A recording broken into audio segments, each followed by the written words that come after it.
अमरावती महानगरपालिका निवडणुकाची रणधुमाळी सुरू झालेली आहेत। आरोप प्रत्यारोपाच्या फैरी दिवसेंदिवस वाढलेल्या आहे। अशातच काल नवनीत राणांनी प्रचार करत असताना अजित पवार राष्ट्रवादीच्या आमदार सुलभा खोडके यांच्यावर टीका केलेली आहे। विधानसभा निवडणुकीत मी जर प्रचारात उतरली असती तर सुलभा खोडकेंचा 10,000 मतांनी पराभव झाला असता असा आरोप देखील केलेला। आपल्या सोबत याविषयी बोलण्यासाठी राष्ट्रवादीच्या आमदार आहेत सुलभाताई खोडके।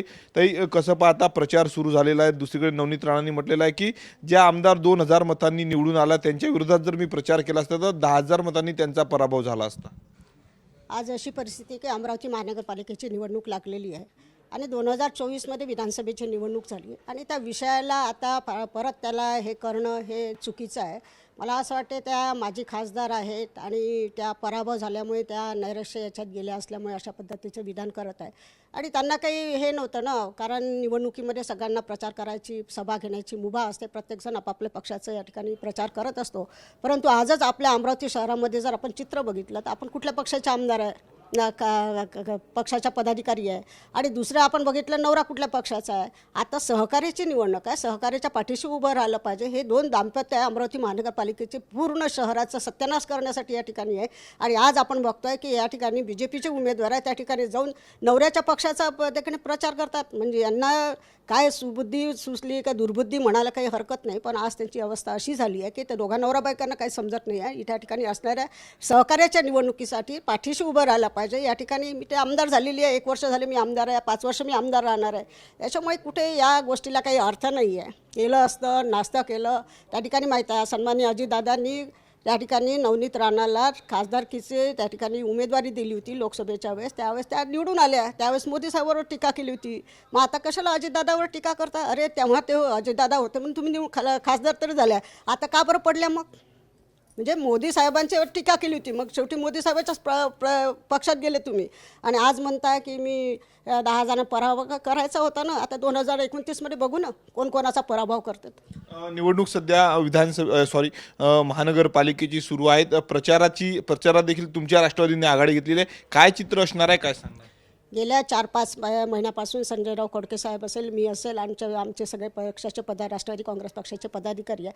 4-5 महिन्यापासून आम्ही अमरावती शहरामध्ये फिरत आहे। अमरावती शहरामध्ये प्रत्येक प्रभागामध्ये त्या ठिकाणी उमेदवाराची आम्ही निवड केली आणि सगळ्यात पहिले अमरावती महानगरपालिकेमध्ये आमच्या या ठिकाणी 85 उमेदवार आम्ही 22 प्रभाग आहे, 87 उमेदवार आहे, पण 85 उमेदवार आम्ही या ठिकाणी राष्ट्रवादी काँग्रेस पक्षाचे उभे केले आणि 2 आम्ही त्या ठिकाणी उपाटाचे 2 उमेदवार त्या ठिकाणी घेतले की त्यांनी आम्हाला सहकार्य केलं होतं म्हणून त्यांनी मागितले आणि त्यांना आम्ही 2 तिकीट दिली आहे।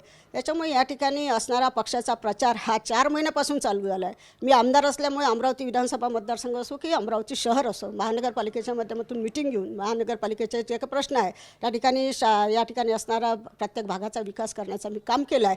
त्याच्यामुळे ही निवडणूक आत्ताची नाही आहे, आमची ही 6 वर्षभरापासून आमची ही तयारी चालू आहे। त्याच्यामुळे संपूर्ण प्रभागामध्ये या ठिकाणी राष्ट्रवादी काँग्रेस पक्षाचे उमेदवार उभे आहे। भाजपच्या अंतर्गत वादाचा फटका जो आहे, भाजपला फटका अंतर्गत वादाचा बसू शकतो असं देखील बोललं जातं, काय सांगणार? त्याच्यामध्ये या दोघा नवरा बायकोचाच दोष आहे। आपल्याला माहीत आहे की आमची राष्ट्रवादी काँग्रेस पक्षाची मिटिंग झाली होती। सगळ्यांनी विचारलं होतं की महाराष्ट्र शासन महायुती सरकार आहे तर तुम्ही काय करणार? तर आम्ही तेव्हा सांगितलं होतं की भाजपसोबत आम्ही युती करायला तयार आहे, पण युवा स्वाभिमान जर असेल तर आम्ही त्यांच्यासोबत युती करायला तयार नाही। त्या पद्धतीचं वातावरण तयार झालं आणि त्यांनी आज जो BJPचे जे सहकारी आहे त्यांनी अनेक वर्ष झाले आपली मेहनत करत आहे। 4 वर्ष महानगरपालिकेची निवडणूक नाही झाली, त्याच्यामध्ये त्यांनी प्रत्येकाने आपले तन मन धनाने त्या ठिकाणी मेहनत घेतली, उमेदवार म्हणून त्यांनी अपेक्षा केली, परंतु या दोघांनी त्या सगळ्या उमेदवाराचा सत्यानाश केला। BJPचा सुद्धा सत्यानाश केला तर असं म्हणायला काही हरकत नाही की ज्यांनी बिचाऱ्यांनी मेहनत घेतली त्यांना यांनी तिकीट अवॉइड केली, ज्यांना जे नव्हते पक्षात त्यांना तिकीट दिली।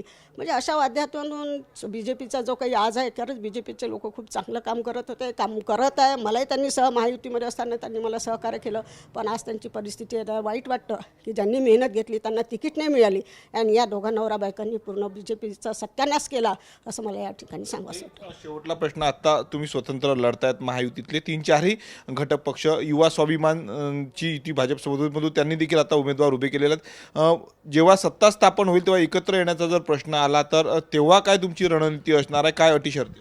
नाही, आता हे तर काही सांगू शकत नाही. आता निवडणूक झाल्यानंतर 16 तारखेला काय चित्र समोर येते त्या पद्धतीनं बघू. पण महापौर हा राष्ट्रवादीचा 100% झाल्याशिवाय राहणार नाही. नक्कीच महापौर जो आहे तो आमच्या राष्ट्रवादीचा होईल असा विश्वास जो आहे तो राष्ट्रवादीचे आमदार सुलभा खोडके यांनी व्यक्त केलेला आहे. ज्या पद्धतीनं नवनीत राणा यांनी काल त्यांच्यावर टीका केली त्याला देखील त्यांनी चोख प्रत्युत्तर दिलेलं आहे. कॅमेरामन निकेत धावतोंडेसह मी स्वप्नील उमाप, TV9 मराठी, अमरावती.